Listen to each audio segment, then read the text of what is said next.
Today, I'm going to show you how to use crochet to completely transform a baby's nursery. We're talking wall hangings, mobiles, basket organizers, stuffed animals that double as decor, and more. And the best part? Most of these projects are actually beginner-friendly, even if you've only just picked up a hook. So, if you're expecting, decorating for someone else's baby shower, or just want to make something that genuinely means something, keep watching, because this is going to give you a lot of ideas. Let me start by saying something that might surprise you. A lot of people think crochet decor looks crafty in a kind of old-fashioned way, like doilies on a dining table type of vibe. And I get that, because that's what most people have seen. But baby room crochet decor? It's a completely different world. When you use the right yarn, the right colors, and the right patterns, it looks modern, soft, and honestly really expensive. The secret is mostly in the yarn you choose. For a nursery, you want to stay away from anything too thick or too rough. The best yarns for baby room decor are ones that are soft to the touch and light in weight. Cotton yarn is a great choice because it holds its shape well and it's easy to clean, which, trust me, matters a lot in a baby's room.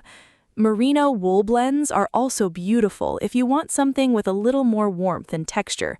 And if you want that fluffy, cloud-like look that's been so popular lately, a chunky chenille yarn is going to be your best friend. In terms of colors, you don't have to go the standard pink or blue route at all. Some of the most beautiful nurseries I've seen use colors like sage green, dusty rose, warm cream, soft terracotta, and muted yellows. These colors feel calm and cozy, and they photograph really well too if you're planning to post pictures. Neutral tones like ivory and oat are also super popular right now because they work with basically any theme. Now let's get into the actual projects because that's what you're here for.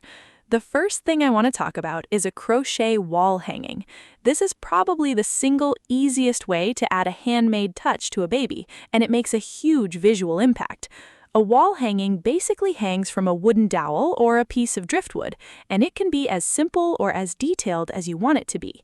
For a beginner, a simple tapestry-style wall hanging using rows of single crochet is a great starting point.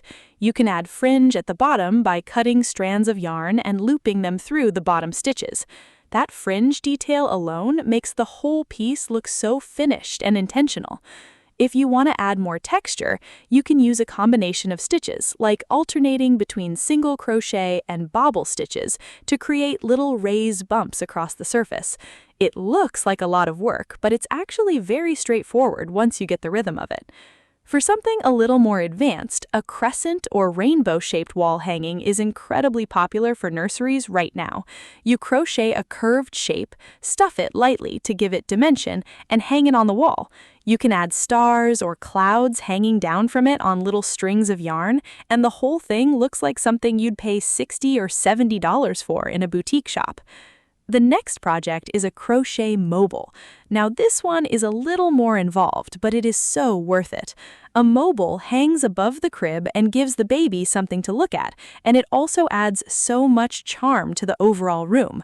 For a crochet mobile, you'll crochet individual pieces, things like stars, moons, clouds, little bears, or whatever fits your theme, and then you'll attach them to a ring or a wooden hoop using lengths of yarn or thin ribbon. The key to a good-looking mobile is keeping the pieces consistent in size and making sure they hang at slightly different lengths so they have that layered effect when you look at them. You can also add little bells or rattles inside some of the pieces if you want the mobile to make sound when it moves. Just make sure anything you put inside is completely secure and can't come loose. If you're not sure where to start with the mobile pieces, small amigurumi, which are the little stuffed crochet characters, are perfect for this. A basic round sphere with a face on it can become a little planet or a moon. A simple oval shape can become a star with a few extra stitches at the points. You don't need complicated patterns to make something that looks really cute. Let's talk about baskets next, because this is one of my favorite ways to combine function with decor. Crochet baskets look beautiful on shelves, on the floor, and on changing tables. They're great for holding diapers, wipes, small toys, books, basically anything you need to keep organized in a baby's room. To make a sturdy crochet basket, you'll want to use a chunky yarn and a larger hook than you'd normally use for that yarn weight. Going up a hook or two makes the fabric a little more open and loose, which actually helps it hold its shape better for a basket. The most common construction is to start with a flat circle for the base and then work your rounds upward to form the sides. If you want the basket to be extra stiff, you can use what's called a jute or cotton rope instead of traditional yarn, and the result is a really firm, professional-looking basket that holds its shape on its own. You can make a set of baskets in gradating sizes, a small one, a medium one, and a large one, and they look amazing displayed together on a shelf. Use the same color family but slightly different shades for a coordinated look without everything being too matching. Now, one of the most adorable things you can add to a nursery is a crochet stuffed animal that's also part of the decor. I'm not talking about something the baby actively plays with, more like a decorative piece that sits in the corner of the crib or on a shelf until the baby is old enough to handle it safely. A large crocheted bunny, bear, or elephant can become like a mascot for the room. You choose the colors to match the rest of your decor, and it ties everything together. The trick to making a stuffed animal look like decor rather than just a toy is the size and the finish. Make it bigger than a typical toy. Something that's about 12 to 16 inches tall sits really nicely on a shelf. Use a yarn that has a bit of a matte finish rather than something shiny, and pay attention to the face. Keep it simple and sweet. Big round eyes, a small nose, maybe a little smile. Less is more when it comes to facial details for decor. Another idea that people don't talk about enough is a crochet letter or number. You can crochet the first letter of the baby's name and hang it on the wall, or do the full name in small letters across a shelf.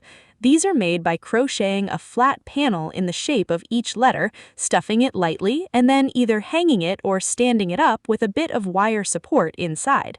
They look so personal, and they're genuinely one of a kind because you made it for that specific child. Let me also mention a crochet garland, because it's one of those simple projects that people underestimate.